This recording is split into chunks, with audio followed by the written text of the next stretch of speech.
Right guys, welcome back. Got a bit of a different video today. So as you've probably seen on YouTube, everybody is reviewing the Apple iPad, the new Magic Keyboard. Whereas what we're going to look at is the Logitech Slim Folio Pro for the iPad Pro. Now I've been using this for about a solid 2 months time, and I can't see how it can get better than this. I understand you get the touchpad area, but let's face it, I mean, when you're using the iPad Pro, you're usually either using the pencil to touch the screen or you touch the screen. Very rarely would I even think about using a mouse or some sort of touchpad. So let's have a look at this one anyway. So let's begin. A few features: low energy Bluetooth consumption. It's got adjustable backlit keys, which only now the Apple one has come out with. Previous one didn't have them. iOS shortcuts, so you've got shortcuts all the way at the top. 3-month rechargeable battery. Now, I mean, since I've bought this, I've had it over 2 months, and I have not charged it once, and it's still going strong. Apple Pencil 2nd Gen holder, which that's an important point, which I'm going to go through later on. Something that you don't get in the brand new £300 Magic Keyboard, protection for your Apple Pencil. With this case, you do get 3 types of stand positions. So you can have it as a laptop position, you can have it as a drawing, sketching position, or a reading position, however you like, which is pretty comfortable. Well, I mean, convenient. So this is how it would come. You'd open the box, you'd have nice packaging, you'd have your cable, your instruction booklet, etc., which are probably thrown away, and you'd have obviously the case. Let's get my case and have a look. So this is my one, which, I mean, considering it's a protective case, it's got such a nice design. The material on it is very durable, but it's like soft to the touch, and it cleans very easily. So even if you get fingerprints or any type of, I don't know why you would get dirt on it, but if you were to get dirt on it, you just need to spray it with some water or with a wet wipe it, and it seems to dry itself. Some sort of magic, I don't know. So it opens up with a flap, which is another important thing, something that the new Apple ones don't have.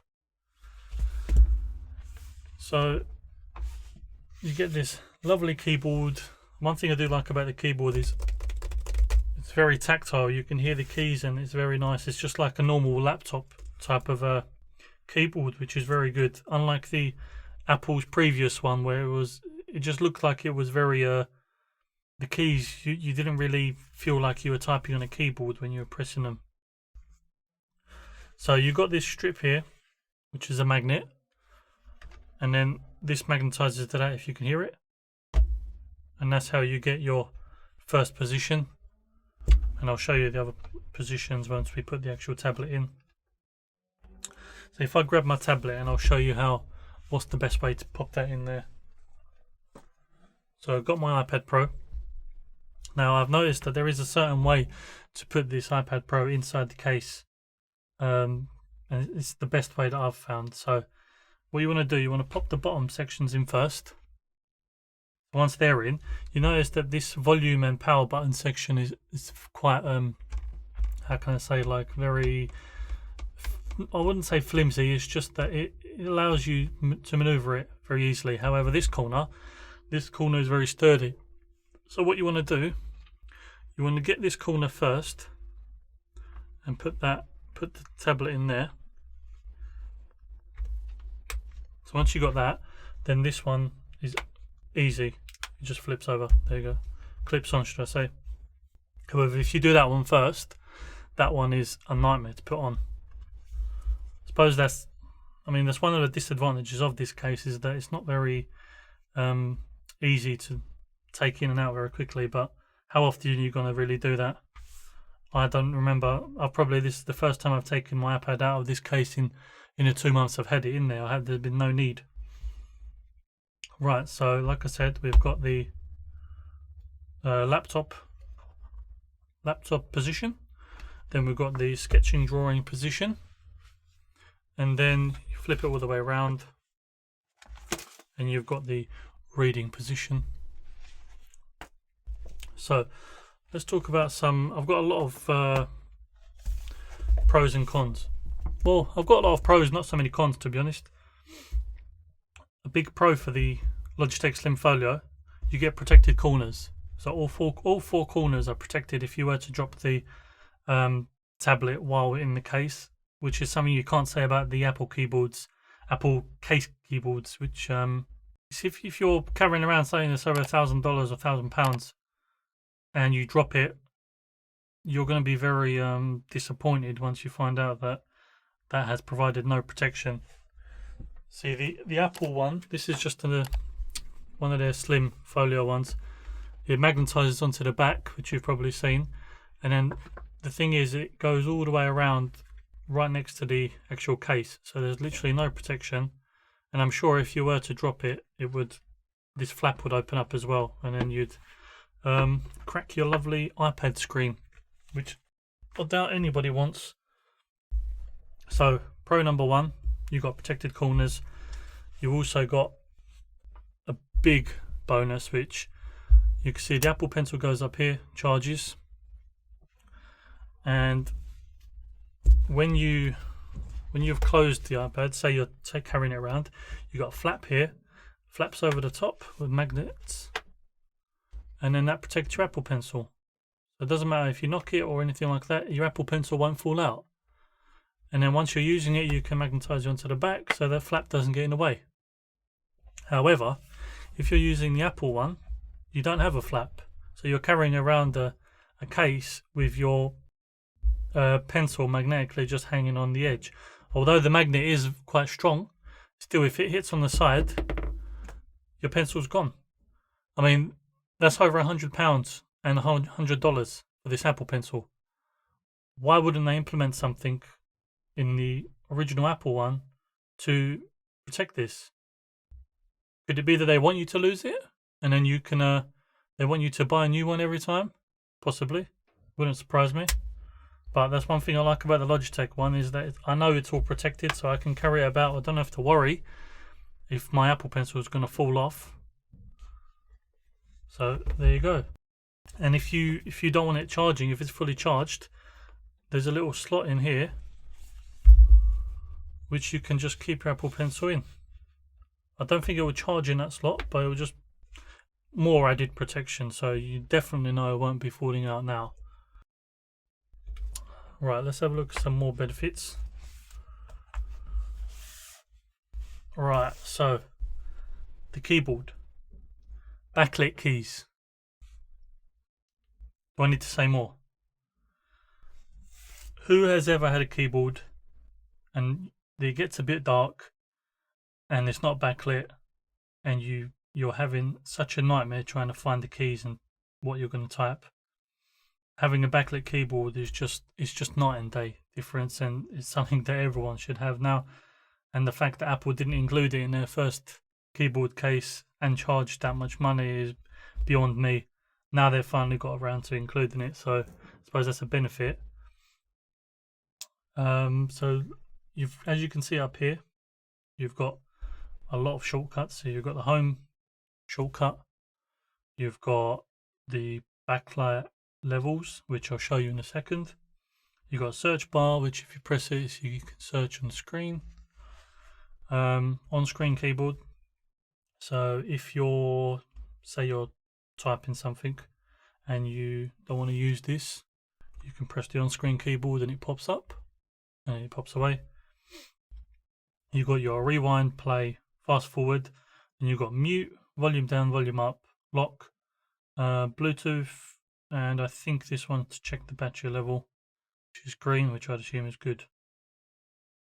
Another thing is, like, if you have, say you have multiple apps open, so you've got clock as well, you can press this command button and the tab button, and you can switch between your apps, which is pretty convenient. And if you press and hold the command button down, it comes up with some shortcut tips for you to have a look at. As well as if you're an internet browser and you press and hold the command button, it comes up with a bunch of shortcuts that you can use. Let's see what's next. Right, one big feature about this is that it's the price. I mean, have we not spoken about that yet? It's one of the major features of this tablet. Let's take a look. So I've loaded it here. Now this is the model I have, Logitech Slim Folio. Bear in mind all the features I've already shown you. Let's have a look. Don't think you'll be able to see that. There we go. So all the features I've already shown you. That it's £84.40 at the minute. You can get it a bit cheaper if you get it used. It's up to you. And that's for the 11-inch model. And if you want 12.9-inch model, slightly more expensive, £118.99, or you can get it much cheaper if you go for a used model. And if we compare that to the prices of, even now, compare it to the prices of the Apple Smart Keyboard. So for the 11-inch, they want £180 for a keyboard that doesn't protect your tablet, doesn't protect your pencil, has no backlight, and yeah, I really don't get it. And then if you want to go for the 12.9-inch, you're going to have to fork out another extra £20 for the same tablet. And even if you want to get it used, or if they have them used, it's still, well, they don't have any used, but I can assume that they'll still be very expensive. And then if we go for the big boy, the new one, the Magic Keyboard, starting price £299 for the 11-inch, and then it goes up to £350 for the 11-inch. Again, no protection for your pencil, no protection for your corners, and a £350 price tag. Some people might like it. I mean, generally with Apple stuff, you are paying a lot for the brand, and I assume the build quality of this is very good. I have no doubt about it.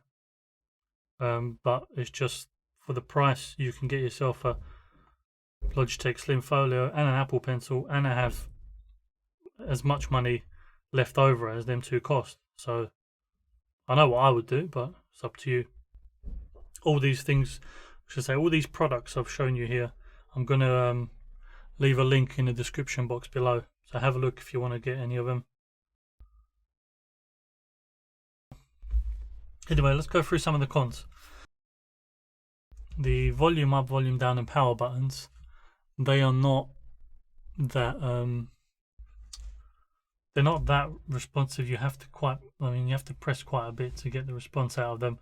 But I mean, I've rarely ever pressed them. When you close the tablet, it automatically goes into like sleep mode or standby mode, and then when you open it, it wakes itself. Volume up and down, I can do that on keyboard anyway. And if I want to take a screenshot, I don't need to do the button combination. I can just use my Apple Pencil wherever I've left it. Where have I left it? 2,000 years later. Well, it didn't take a second for me to remember that I've actually had it clipped in there the whole time. So yeah, that was pretty silly of me, but it is what it is. Right, let's take the Apple Pencil out. Like I was saying, I don't need to press the button combination if I want a screenshot. All I have to do if I have the pencil is drag it from either the bottom left or the bottom right hand corner, and it screenshots it. Then I can save it, do what I want with it, write on the image, doesn't really matter. Which is another little hack, which I only found out a couple of weeks ago. Anyway, like I already mentioned, one of the cons is you can't really take it in out of the case and put it back in like quickly. It's not something you'd be doing. One thing that does annoy me, and it is a con in my opinion, is I don't know if it's just me.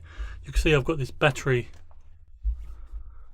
section here which tells me the battery levels of all my Bluetooth items, and I cannot for the life of me figure out how to get the Logitech Slim Folio on that battery section. I've disconnected it, reconnected it multiple times, still doesn't come up, and I believe I have seen a video where somebody had it on their iPad right there. So if anybody knows how to get it on there, leave a comment below. I'd love to know how to do it because it's really irritating me. And yeah, like I said, I would highly recommend this for everyone that's got an iPad Pro and they're thinking of getting a keyboard, because I believe this is the best option. One thing I haven't shown you is the backlight levels. So if I turn the lights off quickly, and then what you'll notice in here, when you're typing on the keyboard, the backlights come on, and if you stop typing for about 5 to 6 seconds, as you can see, the backlights go away. So what level is this? So that's the off. Now press it once, first level. Press it again, even brighter, and that's how bright they go. Which you probably can't see on the camera, but it is very bright. It's much better to have it like this, because now I can actually see what I'm typing. I don't need the lights on. Whereas, like I compared it to the Apple one previously, you wouldn't really know what you're typing. You'd have to have a flashlight above the keyboard or your phone or something to see what keys you're pressing. So guys, if you liked the video, press the like button obviously. Subscribe for more content. I've got more videos coming out. And yeah, leave a comment down below if anybody's got one of these, and if anybody's thinking of getting one of these, or maybe you've got a different type of keyboard for your iPad. Would be interesting to see what you've got. I mean, one last thing, I've literally just remembered. Another pro of this situation, or this keyboard, is you can see on the bottom that the speakers and the USB-C port are uncovered, same as the top. This is it might not be for everyone, but a lot of cases they cover the whole way around. I mean, it's good for protection, but the one thing that's not good is that because it's covered all the way around, it has a barrier around the USB-C port, so it actually lifts it up. And what I like to do, I like to use this hub that I reviewed on the channel and gave you my thoughts on, which I think is brilliant. This USB hub, I use this all the time for my iPad, transferring media across, plugging in microphones, plugging in other stuff, because you've got an aux port and HDMI as well.